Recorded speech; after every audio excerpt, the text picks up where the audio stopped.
Hey, I'm David Chislett, the weapon of mass creation, and this is the Mavericks of Mass Creation, a series of unscripted conversations between myself and Maverick leadership expert Judith Germain. We believe Mavericks and creativity combine to make an irresistible force for change, change that is sorely needed in a world that is developing faster than at any time in our history. With these videos, it is our desire to share our knowledge about Maverick leadership and creativity with you to help make this world a better place. Now, in today's chat, we're going to talk about why Maverick leaders need to strategize. Yeah, again, what? Strategy and Maverick? How does that work? It sounds like an oxymoron to me. It can do, especially if you're thinking of extreme Mavericks who run off and do everything. It doesn't look like that's making much sense, but they do have a strategy that they're following. And if you think about effective Maverick leaders, they need to strategize because the game-changer energy, their Maverick energy, is to get excited about something and rush to implement. So those that are really effective Maverick leaders take the time to figure out what's the bigger picture, what is it that needs to be achieved, by when, what does it need to look like, and how do we get there? So they always start off with what's the purpose. And funnily enough, that's what comes behind that challenging question that Mavericks always ask. Why? Why? And that's because they're looking for that strategy. Why are we doing this? What's the purpose? How do I get behind it? All right. But I mean, just reflecting on what you said there, I'm also thinking, well, this kind of must have something to do also with self-preservation, right? Avoiding burnout. It is about burnout, but it's also Maverick leaders and Mavericks do not like to be perceived as stupid. So, or unable to execute well. So to make sure that you can execute well, and your true intelligence can shine, is to make sure that you know what other people are looking for. So quite often, especially when you're with conformist individuals, they don't know what they want to see at the end of the thing that they're asking for you to achieve. So by asking the why, but why? No, but seriously, why? It helps them draw out what it is that they really are looking for, and then you can deliver on that. All right. And so does a Maverick strategy look any different from a normal strategy? Oh, what a cool question. I think it looks different because it isn't as detailed. So with a Maverick leader, it's about having the strategic direction, because the tactical stuff will change. So the Maverick leader knows that it's pointless doing a 5-year strategy. You can have a direction for where you want to be in 5 years, but the tactical, how do you get there, will take time and will change. And that's one of the reasons why Maverick leaders do deliver, because they're not worried about the steps in the journey, just the destination. Sounds a bit like fuzzy goals. It's very clear to the Maverick leader. Right. Okay. So, oh my goodness me, it's not the destination, it's about enjoying the ride. Well, if it's not fun, what Maverick leader wants to get involved? And one of the things that Maverick leaders do is they build a perfect story, and that's how you get excited. That's why you want to join that Maverick leader, because they're saying, imagine what it would look like if it looked like this. Right. And look at the fun we're going to have. Come join me. It's, it's persuasive. Right. Well, let's dive into that then. So, I'm a wannabe Maverick leader, and I'm listening to this and I'm thinking, all right, I need to strategize. What are the steps I need to follow? Okay. So the step one would be absolute clarity on what it is that you want to achieve in detail. So it's a case of, what does it look like? What does it feel like? How do I know that success has arrived? So step one is really painting that picture in detail, asking all the challenging questions, so you've drawn out all the hidden stuff that's going to lead to that end goal. Because as I said before, most people don't go that deep. Then having a clear pathway of the milestones. So whilst Maverick leaders don't like a really detailed picture, they will have milestones. So they might say, by month 3, I'd expect to have done X, Y, and Z. By month 6, this. How they get to 1 to 3, it's more fuzzy, but then it's fuzzy because it allows for change. So when things happen, they don't go, and then they're paralyzed. They just go, yeah, I expected things not to work straight away. That's fine. I'm still on my goal. I can get it done. Sounds quite Buddhist, you know, the sort of, Is it? well, kind of letting go of your attachment to a specific outcome. Yes. In that case, I agree. Okay. Now, I think for a certain mindset, that's quite a difficult process to go through. Mm-hmm. How would you coach someone through adjusting that idea? Because, you know, I think in business, you've probably grown up with this idea that concrete goals, you know, very well measured, realizable steps. That's how you know you've succeeded. That's how you can verify and add value. And now you're kind of saying, well, no. That's because those approaches, those strategic planning approaches, provides a straitjacket. So when you're going through and you're noticing that something isn't working, those individuals do not want to change the plan because they expected it to be there and it's there.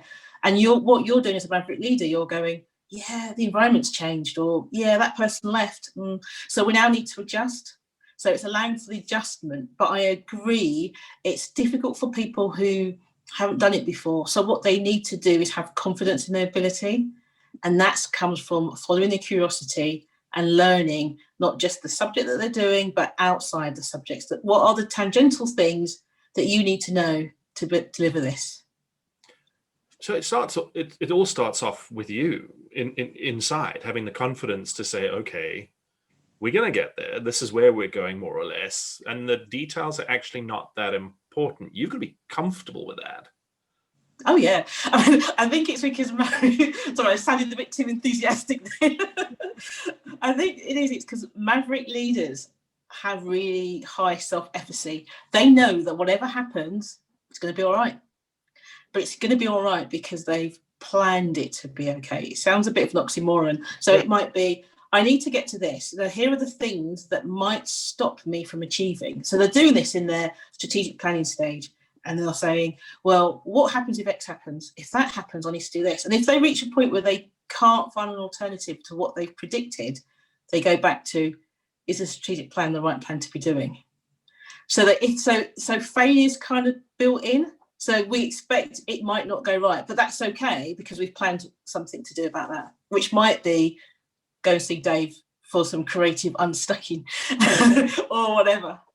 Well, I mean, as you're speaking, I'm kind of going, wow, you know, this is another thing. It sounds an awful lot. One of the conditions for creative thinking skills, where you've got to embrace ambiguity. Certainty is the killer. You've got to be in the ambiguity to get to the good stuff. So it's the same with strategy as a Maverick leader. Mm-hmm.